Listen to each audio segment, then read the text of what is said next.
सफलता कहानी नजरिए की। ये कहानी है उस इंसान की जिसने दुनिया के सामने एक ऐसा उदाहरण रखा जिसे सुनकर कोई भी हैरान हो सकता है। हम अक्सर काम न करने के लिए किसी न किसी बहाने की तलाश करते रहते हैं, इसी कारण हम हमेशा पीछे रह जाते हैं। लेकिन कुछ लोग ऐसे होते हैं जिनका नज़रिया वाकई लोगों से अलग होता है और वो ये नहीं देखते कि उनके पास क्या नहीं है, बल्कि ये देखते हैं कि उनके पास क्या है और वे उससे क्या कर सकते हैं। आइए जानते हैं ऐसे ही एक व्यक्ति की कहानी, सफलता कहानी नजरिए की। एक बार की बात है, अमेरिका में एक व्यक्ति जो कम पढ़ा लिखा था, नौकरी के लिए एक दफ्तर में गया।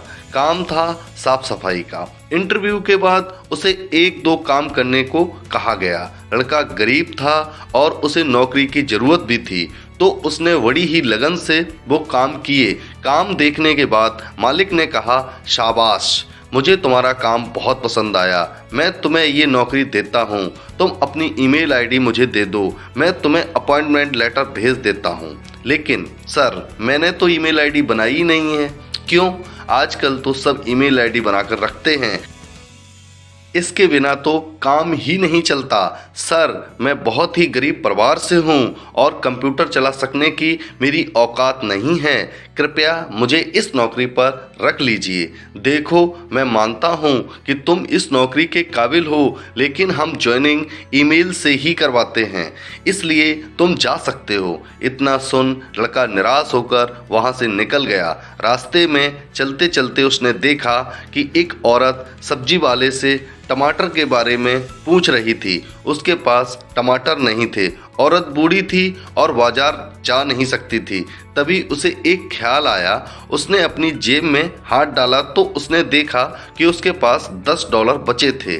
वह तुरंत बाजार गया और $10 के टमाटर ले आया। उसने वो टमाटर उस बूढ़ी औरत को बेच दिए। कुछ मुनाफा हुआ देख वह दोबारा बाजार गया, कुछ टमाटर और ले आया। उन टमाटरों को लेकर वह घर घर गया और उन्हें बेचने की कोशिश की। 2-4 घर घूमने के बाद एक घर में किसी ने $15 में टमाटर खरीद लिए। जब उसने ये देखा एक बार टमाटर बेचने में उसे $15 का फ़ायदा हुआ, तो वह दोबारा गया और फिर उसने टमाटरों को बेच दिया। उस दिन उसने अगले दिन टमाटर खरीदने के लिए थोड़े पैसे बचा लिए और बाकी के पैसों से खाने का इंतजाम किया। अगले दिन और उस दिन के बाद कुछ और दिनों तक वह इसी तरह टमाटर बेचता रहा। उसका काम काफ़ी बढ़ चुका था और आगे आगे ये बढ़ता ही जा रहा था। टमाटर लाने के लिए पहले वह किराए पर गाड़ी लाने लगा। पैसे इकट्ठे कर उसने अपनी गाड़ी ली। ज़्यादा पैसे हो जाने पर उसने एक और गाड़ी ली, उसके लिए ड्राइवर भी रख लिया। ये कोई किस्मत का खेल नहीं था, यह सब उस लड़के की सूझबूझ और हिम्मत का परिचय था। कुछ ही सालों में उसने टमाटर के व्यापार से बहुत बड़ा मुकाम हासिल कर लिया था। अब वह एक संपन्न व्यक्ति बन चुका था। थोड़े ही दिनों में उसकी शादी हो गई। शादी किए कुछ वर्षों बाद ही उसके घर में बच्चों की किलकारियां गूंजने लगीं। अब उसे किसी भी चीज़ की परेशानी नहीं थी। सब चीज़ों से जब वह बेफिक्र हुआ तो उसने सोचा कि अब उसे अपना बीमा करवा लेना चाहिए। इससे यदि उसे कुछ हो गया तो भविष्य में उसके परिवार वालों को आर्थिक तौर पर कोई परेशानी ना हो।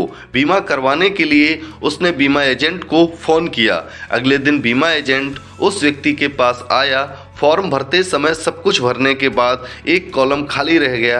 यह कॉलम था ईमेल आईडी का। उस एजेंट ने पूछा, सर आपकी ईमेल आईडी क्या है? सॉरी, मेरी कोई ईमेल आईडी नहीं है। एजेंट को लगा कि वो मजाक कर रहा है। सर, क्या मजाक कर रहे हो आप भी? नहीं, मैंने कोई मजाक नहीं किया, सचमुच मेरी कोई ईमेल आईडी नहीं है। सर, आपको पता है अगर आपने ईमेल आईडी का उपयोग किया होता तो आपका व्यापार और कितना आगे बढ़ सकता था। आपको पता है आज आप क्या होते? एक कंपनी में मामूली सफाई वाला। इस उत्तर से वो एजेंट स्तब्ध रह गया। उसे कुछ समझ नहीं आया।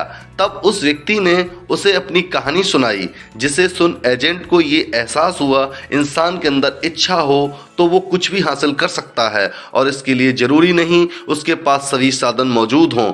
दोस्तों, ऐसे ही परिस्थितियां हमारे जीवन में भी कई बार आती हैं। तब हमें लगता है कि काश अगर ये चीज़ हमारे पास होती तो आज हम कहीं और होते, लेकिन ऐसा कुछ नहीं होता। हमें अपना नज़रिया बदलने की ज़रूरत है। हो सकता है वो चीज़ भगवान ने हमें इसलिए न दी हो कि हम उससे ज़्यादा प्राप्त करने के काबिल हों, परंतु हम ज़्यादा पाने का प्रयास न करके मौके तलाशते रहते हैं जो हमें आगे बढ़ा सकें। एक बार खुद कोशिश तो करो, अपना नज़रिया बदल कर तो देखो, उस विचार को अपने मन में तो लाओ, छोड़ दो रोना उस चीज़ के लिए जो तुम्हारे पास नहीं है और बदल दो दुनिया को उन चीज़ों से जो तुम्हारे पास है। अगर तुम आज हार नहीं मानोगे तो आने वाला कल तुम्हारा होगा, और यदि तुमने आज हार मान ली तो आने वाला कल कभी नहीं आ पाएगा। हालातों को दोष देना छोड़िए, कदम बढ़ाइए। मंजिल उन्हीं को मिलती है जिनकी जिंदगी सफर में होती है। छोड़ देते हैं जो कारवां, अक्सर किस्मतें उन्हीं की सोती हैं।